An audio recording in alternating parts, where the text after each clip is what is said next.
In the great war of Kurukshetra, there was one warrior who could not be defeated, not because he was immortal, but because death itself waited for his permission.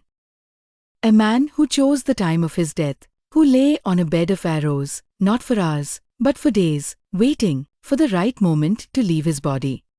This was Bheeshma, born as Devavrata, son of King Shantanu, and the divine river goddess Ganga, a warrior unmatched, a mind disciplined, and a life bound by duty.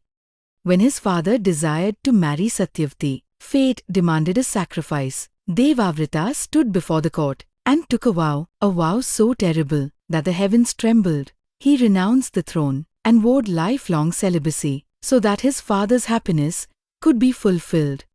In that moment, Devavrata lost more than a kingdom. He gave up love, legacy, and the chance to ever call someone his own. From that day, he became Bheeshma, the one who took the terrible vow.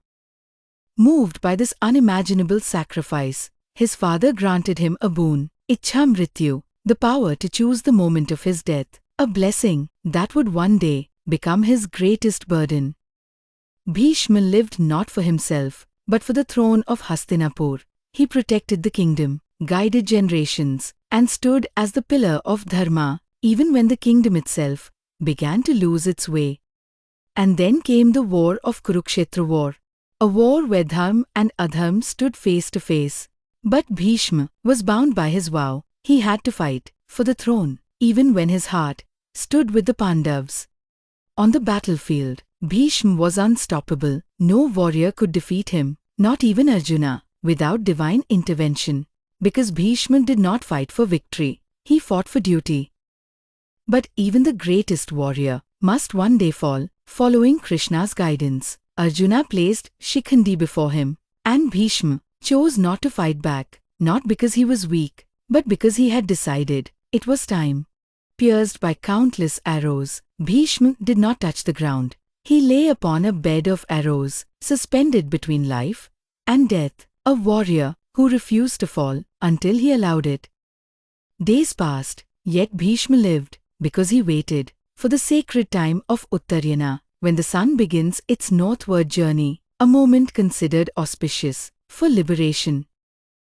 Even in pain, Bheeshma became a teacher. Lying on arrows, he shared the wisdom of kingship, dharma, and life itself to Yudhishthir and the world.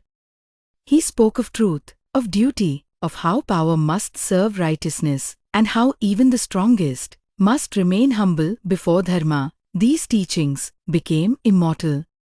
And then, the moment arrived. The sun turned northward, and Bheeshma knew his time had come, not taken by fate, but chosen by him.